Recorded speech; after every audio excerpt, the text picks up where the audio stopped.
નમસ્કાર વિદ્યાર્થી મિત્રો, મજામાં છો ને? આજે આપણે પ્રકરણ 10 તરુણાવસ્થા તરફ રીચિંગ ધ એજ ઓફ એડોલેસન્સ વિશે અભ્યાસ કરવાના છીએ. વિદ્યાર્થી મિત્રો, અગાઉના પ્રકરણમાં તમે અભ્યાસ કર્યો કે પ્રાણીઓ કેવી રીતે પ્રજનન કરે છે. મનુષ્ય તેમજ ઘણા બધા અન્ય પ્રાણીઓ એક નિશ્ચિત આયુષ્ય સુધી પહોંચ્યા પછી જ પ્રજનન કરે છે. મનુષ્ય એક નિશ્ચિત આયુષ્ય પછી જ કેમ પ્રજનન કરી શકે છે, આવો આપણને પ્રશ્ન થાય.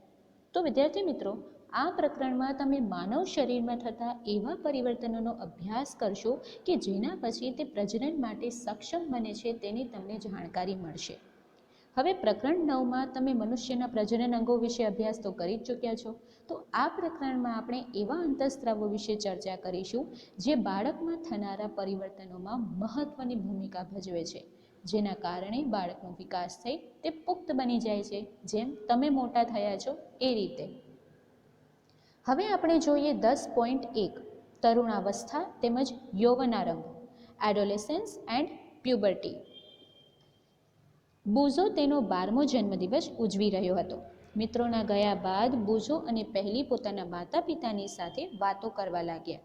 પહેલી એક કન્યા વિદ્યાલયમાં અભ્યાસ કરે છે તો તે હસવા લાગી. તેને ટિપ્પણી કરી કે બુઝોના કેટલાક મિત્રો જેઓને 1 વર્ષ બાદ તે મળી હતી, તેઓની ઊંચાઈ એકાએક વધી ગઈ હતી અને તેમાંથી કેટલાકને તો મૂછો ઉગવાનીથી તે કાર્ટૂન જેવા દેખાતા હતા.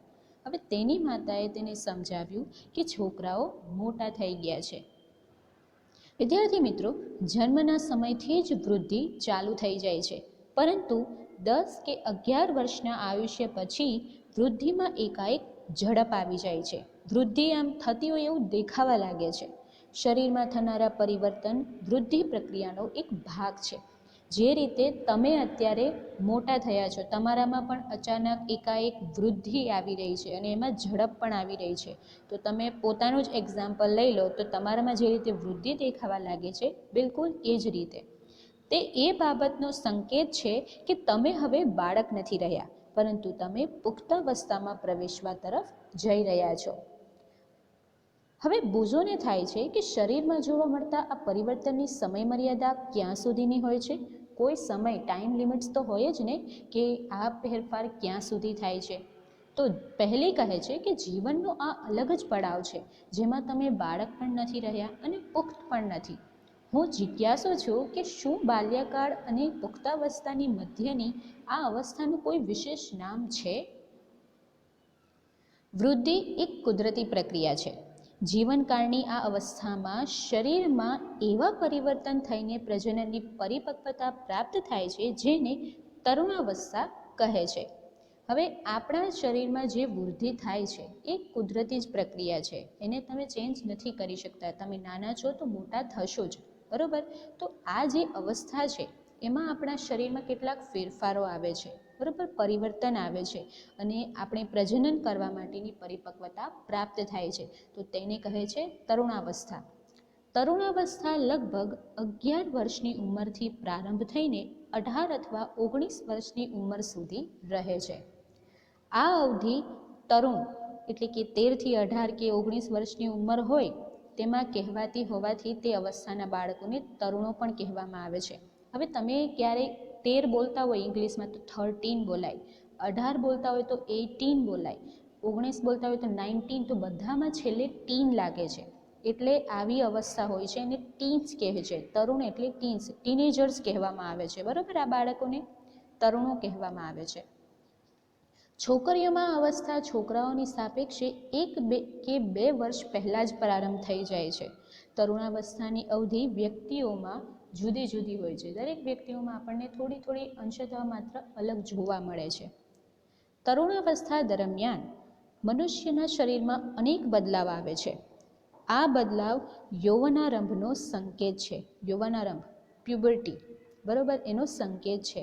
તમે તરુણાવસ્થા પૂરી થાય એના પછી તરત જ યૌવનારંભનો સંકેત આવે છે. જે કોલેજમાં તમે જોયા હોય, સ્ટુડન્ટ્સ હોય, તમે અત્યારે તરુણ છો, બરાબર? તમે જ્યારે કોલેજમાં આવશો ત્યારે તમારી યૌવનારંભનો શરૂઆત થશે. તેમાંથી સૌથી મહત્ત્વનું પરિવર્તન છે છોકરા તેમજ છોકરીઓમાં પ્રજનન ક્ષમતાનો વિકાસ. તરુણોમાં પ્રજનન પરિપક્વતાની સાથે જ યૌવનારંભ સમાપ્ત થઈ જાય છે. પ્રજનનની પરિપક્વતા સ્ટાર્ટ થાય બરોબર, તો તરત જ આપણી જે યૌવનારંભની અવસ્થા હોય એ પૂરી થઈ જાય છે. 10.2 યૌવનારંભમાં થતા ફેરફાર, ચેન્જીસ એટ પ્યુબર્ટી. સૌપ્રથમ આપણે જોઈશું ઊંચાઈમાં વધારો. આપણે દરેક પ્રકારના ફેરફારો જોવાના છીએ કે શરીરમાં કેવા કેવા બદલાવ આવે છે. તો એમાં આપણે સૌપ્રથમ જોઈએ છીએ ઊંચાઈમાં વધારો, ઇન્ક્રીઝ ઇન હાઇટ. ઊંચાઈમાં એકાએક વધારો યૌવનારંભ દરમિયાન થતો સૌથી મોટો દેખીતો બદલાવ છે. હવે આ જે એક એવો બદલાવ છે જે તમે સીધો જોઈ શકો છો, તમને ખ્યાલ આવી જ જાય છે કે હવે યૌવનારંભનો શરૂઆત થઈ ચૂકી છે. આ સમયે શરીરના લાંબા હાડકાઓ તેમજ હાથ અને પગના હાડકાઓની લંબાઈમાં વધારો થાય છે, જે વ્યક્તિને ઊંચો બનાવે છે. વિદ્યાર્થી મિત્રો, શરૂઆતમાં છોકરીઓ છોકરાઓની સરખામણીમાં વધારે ઝડપથી વધે છે, પરંતુ લગભગ 18 વર્ષની ઉંમર સુધી બંને પોતાની મહત્તમ ઊંચાઈ પ્રાપ્ત કરી લે છે. સૌથી પહેલાં તો જે છોકરીઓ હોય છે છોકરાઓની સરખામણીમાં તેની ઊંચાઈ ફટાફટ વધવા લાગે છે, પણ 18 વર્ષની ઉંમર આવે એટલે ત્યાં સુધીમાં બે એની મહત્તમ ઊંચાઈ સુધી પહોંચી જતા હોય છે. અલગ અલગ વ્યક્તિઓની ઊંચાઈમાં વૃદ્ધિનો દર પણ જુદો જુદો હોય છે. કેટલાક યૌવનારંભમાં તીવ્ર ગતિથી વધે છે તથા ત્યાર પછી તેમની ગતિ ધીમી પડી જાય છે, જ્યારે કેટલાકો એ ધીરે ધીરે વૃદ્ધિ પામે છે. નથી કહેતા કે અમારો છોકરો તો તરત જ 1 વર્ષમાં તો લાંબો થઈ ગયો, અને ઘણા કે અમારા તો છોકરાની હાઇટ જ નથી વધતી, એવું કહેતા હોય છે ને. તો એ રીતે ઘણાને ધીરે ધીરે વૃદ્ધિ થાય, ઘણાને એકદમ ઝડપથી ગતિમાં ધીમી, ઘણાને એકદમ ઝડપથી વધી જાય અને ઘણાને ધીમે ધીમે વધે. હવે આમાં પહેલી જે છે એ કહે છે કે હું તો ચિંતિત છું, હું ઊંચી થઈ ગઈ છું, પરંતુ શરીરની તુલનામાં મારો ચહેરો નાનો દેખાય છે. તો પહેલી એ ચિંતા કરવાની કોઈ જરૂર નથી. શરીરના બધા અંગો સમાન દરે વૃદ્ધિ નથી કરી શકતા. ક્યારેક ક્યારેક તરુણોના હાથ અથવા પગ શરીરની અન્ય અંગોની સાપેક્ષે મોટા દેખાય છે, પરંતુ બીજા અન્ય ભાગો પણ ઝડપથી વૃદ્ધિ કરીને શારીરિક પ્રમાણને સંતુલિત કરે છે. પરિણામે શરીર સુડોળ થઈ જાય છે. હવે ક્યારેક એવું થાય કે કેટલાક અંગો હોય એ આપણા બીજા અંગોની સાપેક્ષે વૃદ્ધિ ન પામી શકતા હોય, પણ છેલ્લે જતાં તો શરીર સુડોળ થઈ જ જાય છે, પ્રમાણને સંતુલિત કરી જ દેતા હોય છે. બરોબર. હવે વિદ્યાર્થી મિત્રો, તમે નોંધ્યું હશે કે કોઈ વ્યક્તિની ઊંચાઈ તેના પરિવારના કોઈક ને કોઈક સભ્યો સાથે લગભગ સમાન હોય છે. તમને ખબર હોય તો તમારામાંથી જેની વૃદ્ધિ હોય, કોઈ પણ એક લક્ષણ હોય, તો તમારા મમ્મી પપ્પાને તમારું એ લક્ષણ મળતું જ આવતું હોય છે. બરાબર. તમારા મમ્મી પપ્પાની હાઇટ વધારે હોય તો તમારી હાઇટ વધારે જ હોવાની છે, તો એટલા તમને લક્ષણ સમાન જોવા મળે છે. તો તેનું કારણ એ છે કે ઊંચાઈ માતા પિતા દ્વારા પ્રાપ્ત જનીન પર આધાર રાખે છે, પરંતુ વૃદ્ધિના આ વર્ષોમાં ઉચિત પ્રકારનો સંતુલિત આહાર આવશ્યક છે. ટીનેજર્સ હોય છે, એટલે કે જે તરુણો હોય છે, એમને એ સમયમાં સંતુલિત આહાર ખાવો જોઈએ, જેથી તમને પૂરતા પ્રમાણમાં પોષક તત્વો મળી રહે, તમારા શરીરને જે વસ્તુઓની, વિટામિન્સ, પોષક તત્વોની જરૂર છે એ પૂરતા પ્રમાણમાં મળી રહે અને વૃદ્ધિ સારી રીતે થઈ શકે. તે હાડકાઓ, સ્નાયુઓ તેમજ શરીરના અન્ય ભાગોને યોગ્ય રીતે વૃદ્ધિ કરવા માટે પર્યાપ્ત પોષણ પૂરું પાડવામાં મદદ કરે છે. હવે તમે તરુણની પોષણ આવશ્યકતાઓના વિષયમાં આ પ્રકરણમાં આગળ અભ્યાસ કરશો કે તરુણોને કેવા પ્રકારનો ખોરાક લેવો જોઈએ. હવે ત્યારબાદ તમને બુકમાં પ્રવૃત્તિ 10.1 આપેલી છે, તો આપણે એમાં જોઈએ કે શું કહેલું છે. નીચે આપેલા ચાર્ટમાં છોકરા અને છોકરીઓની ઉંમરની સાથે ઊંચાઈમાં થતા વધારાની ટકાવારીને દર્શાવવામાં આવેલ છે. કોલમ 2 અને કોલમ 3માં વ્યક્તિની ઊંચાઈને ટકાવારીમાં દર્શાવવામાં આવેલ છે. હવે વિદ્યાર્થી મિત્રો જુઓ, આ પ્રકારના કોષ્ટકની વાત કરેલી છે કે કોલમ 2 અને 3માં વ્યક્તિની ઊંચાઈને ટકાવારીમાં દર્શાવવામાં આવેલી છે, જે કોઈ નિશ્ચિત ઉંમરે પહોંચવાથી પ્રાપ્ત થાય છે. ઉંમરને કોલમ 1માં દર્શાવવામાં આવેલી છે. જુઓ, ઉદાહરણ સ્વરૂપે 11 વર્ષની ઉંમરે એક છોકરો તેની પૂર્ણ ઊંચાઈના 81% ઊંચાઈ પ્રાપ્ત કરી લે છે, જ્યારે એક છોકરી તેની પૂર્ણ ઊંચાઈના 88% ઊંચાઈ પ્રાપ્ત કરી લે છે. આપણે જોયું કે છોકરીઓની ઊંચાઈ છે એ શરૂઆતની અંદર છોકરાઓની સરખામણીમાં વધારે ઝડપથી વધતી હોય છે.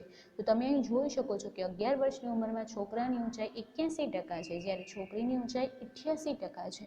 બરાબર. હવે આપેલા આંકડા માત્ર નમૂનારૂપ છે, જે જુદી જુદી વ્યક્તિઓમાં અલગ અલગ એટલે કે જુદા જુદા પણ હોઈ શકે છે. તમારા મિત્રો માટે પણ આ રીતે કોષ્ટકનો ઉપયોગ કરો અને તેની પૂર્ણ ઊંચાઈનું અનુમાન લગાવો અને તપાસ કરો કે તમારા વર્ગમાં કોણ સૌથી વધુ ઊંચું અને કોણ સૌથી વધુ વામન એટલે કે નીચું છે. અને આ રીતે કોષ્ટક બનાવીને તેની ગણતરી કરવાની છે. તો આપણે પૂર્ણ ઊંચાઈ માટેની ગણતરી કરીએ. તેમાં આપણે સૂત્ર આપેલું છે કે વર્તમાન ઊંચાઈ સેન્ટીમીટરમાં છેદમાં વર્તમાન ઉંમરે પૂર્ણ ઊંચાઈની ટકાવારી, જે આપણે હમણાં પૂર્ણ ઊંચાઈની ટકાવારી લખેલી હતી એ, ગુણ્યા 100. તો આપણને જે ચાર્ટમાં મૂલ્ય આપેલા છે તેના આધારે જ ગણતરી કરીએ છીએ. ઉદાહરણ જોઈએ. એક છોકરો કે જેની ઉંમર 9 વર્ષ છે તથા ઊંચાઈ 120 સેન્ટીમીટર છે. હવે માપી હોય ઊંચાઈ તો 120 સેન્ટીમીટર થાય ને, એ રીતે. તો વૃદ્ધિકાળના અંતિમ તબક્કા પર તેની અંદાજિત ઊંચાઈ કેટલી હશે? આપણે પૂર્ણ ઊંચાઈની ગણતરી કરવાની છે. તો આપણે હાલની ઊંચાઈની જરૂર પડે અને ત્યારબાદ તેની વૃદ્ધિ કેટલી સ્પીડમાં થાય છે, બરાબર. તો એ ટકાવારી આપણે જોઈશે. તો જોઈએ તો કે સૌથી પહેલાં વર્તમાન ઊંચાઈ કેટલી છે? 120 સેન્ટીમીટર છેદમાં વર્તમાન ઊંચાઈ એ પૂર્ણ ઊંચાઈની ટકાવારી. હવે તમે જે કોષ્ટક આપેલું છે તેમાં જુઓ, 9 વર્ષની ઉંમરમાં જે છોકરો છે એની પૂર્ણ ઊંચાઈની ટકાવારી કેટલી છે? 75%. તો 120 એ 75% કરીએ ગુણ્યા 100 સેન્ટીમીટર, તો આપણને જવાબ આવશે 160 સેન્ટીમીટર ઊંચાઈ. ત્યારબાદ બીજી પ્રવૃત્તિ આપેલી છે 10.2. પ્રવૃત્તિ 10.1માં આપેલી માહિતીનો ઉપયોગ કરીને એક આલેખ બનાવો. જે આપણને કોષ્ટક આપેલું છે એ જ જોવાનું છે. ઉંમરને એક્સ અક્ષ પર તથા ઊંચાઈની વૃદ્ધિની ટકાવારીને વાય અક્ષ પર લો. તમારી ઉંમરને આલેખ પર વિશિષ્ટ સ્વરૂપે નિર્દેશિત કરો.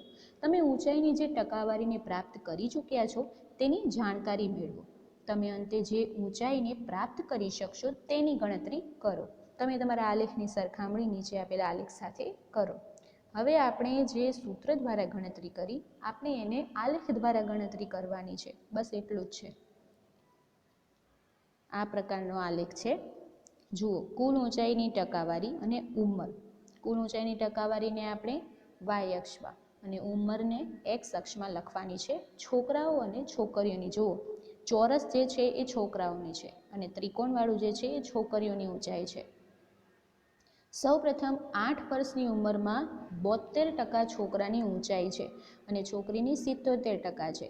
ત્યારબાદ 9 વર્ષની ઉંમરમાં 75% છોકરાની ઊંચાઈ અને 81% છોકરીની ઊંચાઈ. તો આ રીતે તમે જોઈને મૂકતા જાઓ તો તમને ખ્યાલ આવશે કે સૌથી વધારે પ્રમાણમાં છોકરીઓની ઊંચાઈ આમ ફટાફટ ઝડપથી વધતી હોય એવું જોવા મળે, જ્યારે છોકરાઓની ઊંચાઈ ધીરે ધીરે વધતી હોય છે. પણ છેલ્લે તમે જોશો તો બંને સંતુલિત તો થઈ જ જાય છે કે પોતાની મહત્તમ ઊંચાઈ સુધી પહોંચી જ જાય છે.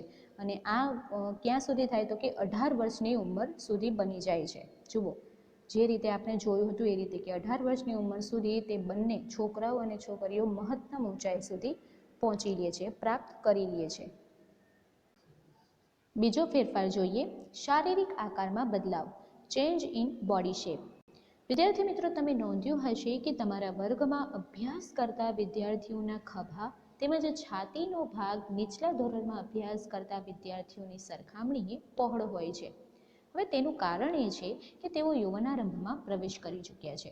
તમે તમારાથી નાના સ્ટાન્ડર્ડના એટલે કે નાની ઉંમરના સ્ટુડન્ટ્સને પણ જોયા હશે અને તમે પોતાને પણ જોઈ જ શકો છો કે કેવી રીતે તમારા બંનેમાં કેટલાક ફેરફારો જોવા મળે છે. તો એનું કારણ એ જ છે કે તે યૌવનારંભમાં પ્રવેશ કરી ચૂક્યા છે. હવે વૃદ્ધિના કારણે છોકરાઓમાં ખભાનો ભાગ ફેલાઈને પહોળો થઈ જાય છે, જ્યારે છોકરીઓમાં કમરની નીચેનો ભાગ પહોળો થઈ જાય છે એટલે કે નિતંબનો ભાગ. વૃદ્ધિના કારણે છોકરાઓમાં શરીરના સ્નાયુઓનો વિકાસ છોકરીઓના વિકાસની સરખામણીએ વધુ હોય છે. અર્થાત તરુણાવસ્થામાં છોકરા અને છોકરીઓમાં જોવા મળતા બદલાવ અલગ અલગ હોય છે. બંનેમાં સરખા ફેરફાર નથી હોતા, અલગ અલગ પ્રકારના ફેરફારો થતા હોય છે. હવે ત્રીજો ફેરફાર, અવાજમાં બદલાવ, વોઇસ ચેન્જ. શું તમે નોંધ્યું છે કે ક્યારેક ક્યારેક તમારા વર્ગમાં કેટલાક છોકરાઓનો અવાજ ફાટવા લાગે છે? હવે આવું તો નોંધ્યું જ હશે કે ઘણીવાર છોકરાઓનો વોઇસ જે છે ચેન્જ થઈ જતો હોય છે, બરાબર? તો કે કેમ? કારણ કે યુવાનારંભમાં કંઠની ગ્રંથિ એટલે કે સ્વર પેટીમાં વૃદ્ધિની શરૂઆત થાય છે.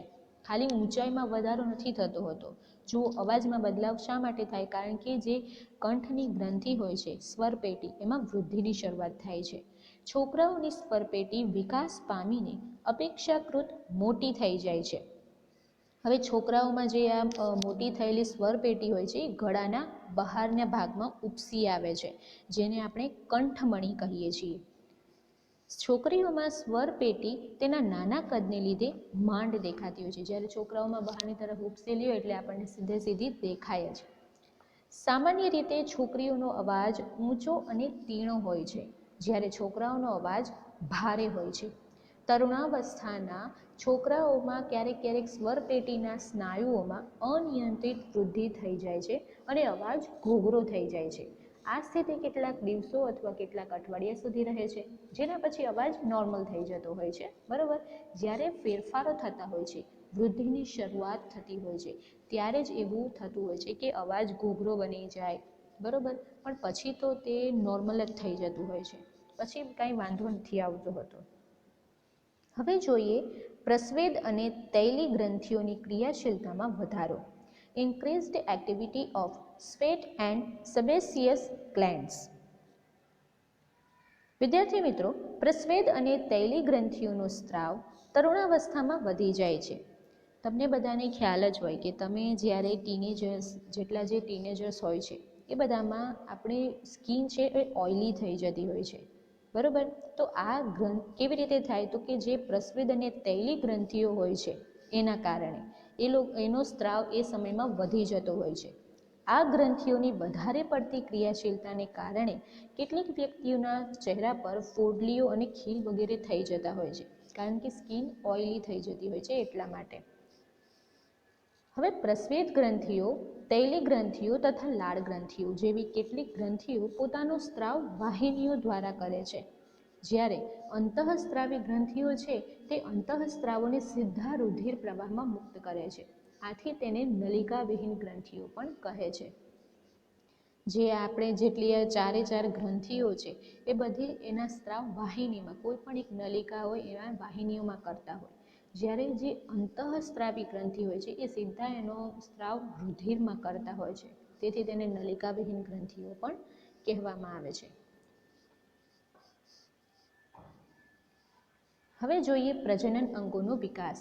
Development of sex organs.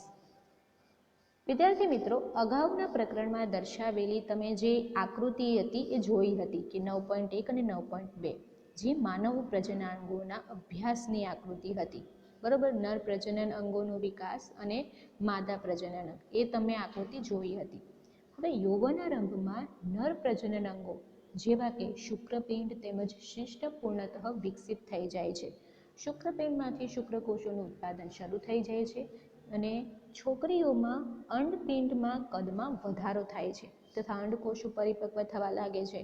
અંડપિંડમાંથી અંડકોષોનું મુક્ત થવાનું શરૂ થઈ જાય છે. તો આ જે ફેરફારો છે એ આ સમયમાં થતા હોય છે, બરાબર? યૌવનારંભની શરૂઆત હોય તેમાં આ ફેરફારો જોવા મળે છે.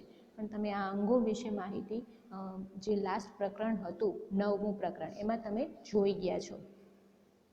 હવે જોઈએ માનસિક, બૌદ્ધિક તેમજ સંવેદનાત્મક પરિપક્વતા પ્રાપ્ત થવી. Reaching mental, intellectual and emotional maturity. તરુણાવસ્થા વ્યક્તિની વિચારસરણીમાં પરિવર્તનની પણ અવસ્થા છે. પહેલાંની સાપેક્ષે કિશોર વધારે સ્વતંત્ર તેમજ પોતાની તરફ વધારે સચેત હોય છે. હવે આ જે સમય છે, બરાબર, એમાં ખાલી તમારા શરીરમાં જ ફેરફારો નથી થતા હોતા, પણ તમારું જે માનસિક, બૌદ્ધિક અને તમારી જે સંવેદનાત્મક એટલે કે જે તમે ઇમોશનલ હોય છો એ બધામાં તમારા ફેરફારો થતા હોય છે. તો આ અવસ્થામાં તમારા જે વિચારો હોય છે એમાં પણ ઘણા પરિવર્તનો જોવા મળે છે અને એની સાપેક્ષે પોતાને સ્વતંત્ર થવા માટે જ ઈચ્છાઓ વ્યક્ત કરતો હોય છે, બરાબર. તો એને તરફે વધારે સચેત થતો હોય છે. તેનામાં બૌદ્ધિક વિકાસ પણ થાય છે તથા તે વિચારવામાં વધારે સમય લે છે. વાસ્તવમાં કોઈ પણ વ્યક્તિના જીવનમાં આ એ સમય છે કે જેમાં તેના મગજની શીખવાની ક્ષમતા સર્વાધિક હોય છે. એને શીખવાનું વધારે થાય, નવું નવું જાણવાનો ઉત્સાહ વધે. ક્યારેક ક્યારેક તરુણ શારીરિક તેમજ માનસિક બદલાવ પ્રત્યે અનુકૂળ થવા પ્રયત્ન કરે છે, ત્યારે પોતાને અસુરક્ષિત અનુભવે છે. હવે આવું શા માટે થતું હોય, અસુરક્ષિત શા માટે અનુભવતા હોય? કારણ કે એના જે અંદર ફેરફારો થતા હોય, મેન્ટલી ફેરફારો થતા હોય અને શારીરિક રીતે ફેરફારો થતા હોય, બરાબર. તો એનામાં એ અનુકૂળતા ના આવે કે મારામાં કેમ આવું થાય છે, મને આવા વિચારો કેમ આવે. એના માટે તમારે અસુરક્ષિત અનુભવવાની જરૂર નથી. પરંતુ તરુણ હોવાને નાતે તમારે સમજવું જોઈએ કે અસુરક્ષિત મહેસૂસ કરવાની કોઈ પણ કારણ નથી. આ બદલાવ એક કુદરતી બદલાવ છે જે શારીરિક વૃદ્ધિના કારણે ઉત્પન્ન થઈ રહ્યા છે. તમારામાં એવા હોર્મોન્સ ઉત્પન્ન થતા હોય, અંદર શરીરમાં ઘણા બધા એવા ફેરફારો થતા હોય જેના કારણે તમારા વિચારો, તમારી બૌદ્ધિક ક્ષમતા, તમારે નવું નવું જાણવાની ઈચ્છાઓ એ બધી વધતી જતી હોય છે. તો આવા ફેરફાર નોર્મલ છે, બરાબર. એ તમારી આવી તરુણાવસ્થાના કારણે આવા ફેરફારો થતા હોય છે. તો એના માટે કોઈ પણ અસુરક્ષિત મહેસૂસ કરવાની જરૂર નથી.